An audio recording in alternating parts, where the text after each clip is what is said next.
Any questions you want me to? Start there, Rich. Disappointing loss. Happy for Jess. I think it's neat that she set the record in exactly the same number of games that Pat Krieger did. So there was no, Jess got to play more games, got more opportunities. So got it late. I think there was a lot of nervousness and some pressure on her to break the record, and I'm glad she got it. And I know her well enough to know it's disappointing that we lost the game, and as she said, she'll appreciate the record a lot more down the road as years pass. And she's got a chance to be a 2,000 career point scorer. She's on track for that, as well as 1,000 point rebounds, which very, very few players have ever done that.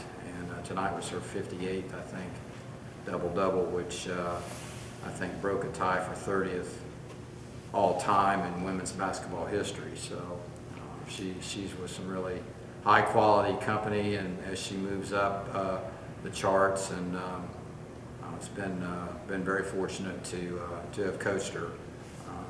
She brings it every day, every night. Our team was flat, coming off the road, tired, moping around. We have not had good practices, but the one player you can count on that's going to bring it is Jess.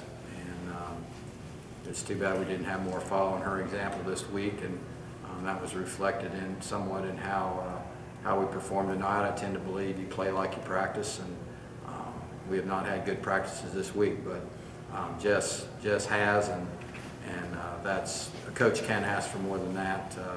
And she's stepped out of her comfort zone. She's always been a hard worker, but this year she's the only senior on the team, which is hard for anybody. And she's become more vocal and has been a very encourager in timeouts and in practice. And again, very blessed to coach a player of her abilities, but also her attitude and her work ethic.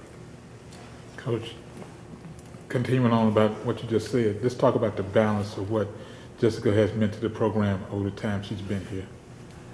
Well, you feel like when you have a player like Jess that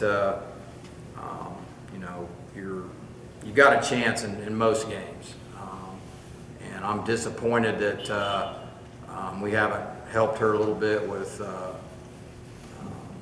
more help to take some of the load off of her. She's had the load from her freshman year, really, and we haven't been able to come up with a consistent second and third scorer, really,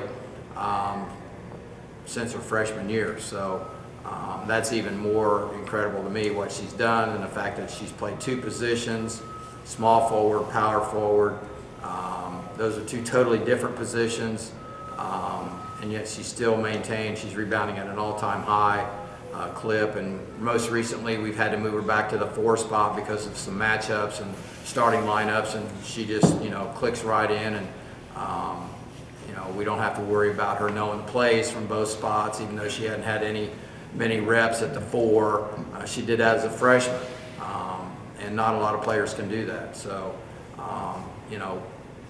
I just wish that we would have had more success around her for the type of player that she is, and we just haven't been able to do it. I'm disappointed in that.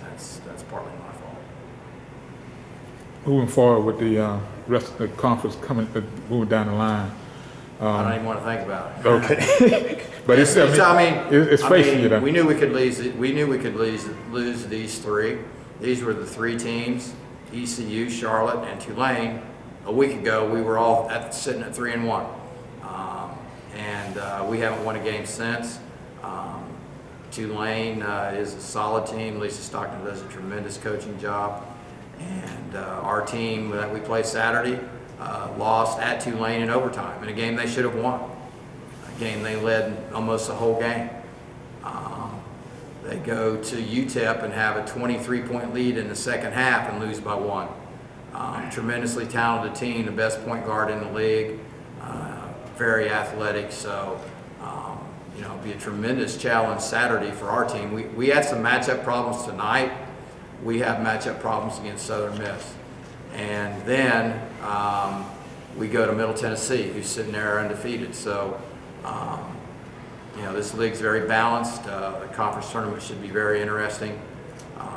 And on any given night, I mean, there's been overtime games. There's been 1-point, 2-point games.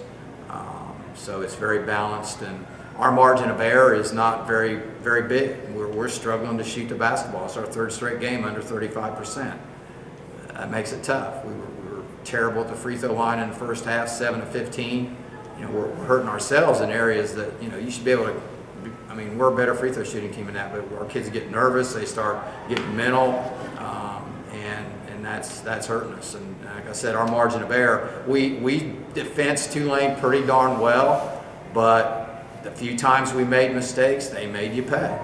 And that's what our team doesn't understand, that you have to be locked in, especially our team. We got to be locked in defensively every possession because it's crucial for us. We're not a team that's going to go out and score 85 points a night, and you make a couple of defensive mistakes, it doesn't matter. And that's where we are right now. You know, we lose 2 games last week on the road, and we hold teams to 10 to 12 points on their home court below their season average, but we can't score enough to come out with the win. So it's all about putting the ball in the hole still, and that's a real struggle for us. We were 4 for 26 on the road trip from 3, and we're 5 for 21 tonight. So it's a struggle. You know, we're trying to get just shots, and you know, other teams know that, and you know, we're not getting her enough. We don't know who it's going to be from game in, game out, and that's why we kind of have to go through 9, 10, 11, 12 players every game to try to find that combination on any given night, and that's difficult to do. When Jessica came into this program, did you envision, you know, individual goals like this for her, and No, and the examples that she's kind of set for this program? No, you don't do that as a coach. Say this kid's going to break the all-time scoring record and be our all-time leading rebounder. I don't. We thought we had a really good player. The thing about her, she's gotten better every year, and it goes back to what I said: work ethic, attitude, competitiveness. You know, we saw early on she has a real knack for, we use the term nose for the ball. She goes and rebounds out of her area. She's done that from day one. She goes and gets the basketball. She's worked on her perimeter game to be more of a perimeter player, so she's not just in the low post where people could get physical with her. But no, I don't think, you know, at least I never project something like that. You know, we recruit all these kids. We think they're all going to be good. We're handing out $200,000 scholarships over a 4-year period, and I've obviously made some mistakes.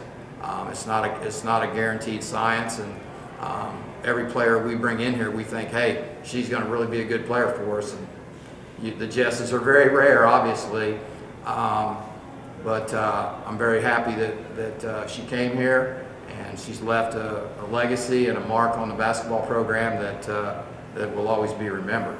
And I'm just, you know, I wish I was coaching at UConn or Baylor or Texas or somewhere where there's 10,000 people a night appreciating her skills and what she does, because she's very fun to watch. She's got a real grace about her on the court. She's very mobile and athletic, and she just does things that are fun to watch. And I just wish more people would have had the opportunity to see what a great player and what a rare player Rice has had for 4 years. Thank you, sir. Appreciate y'all being here, guys. Thanks, guys.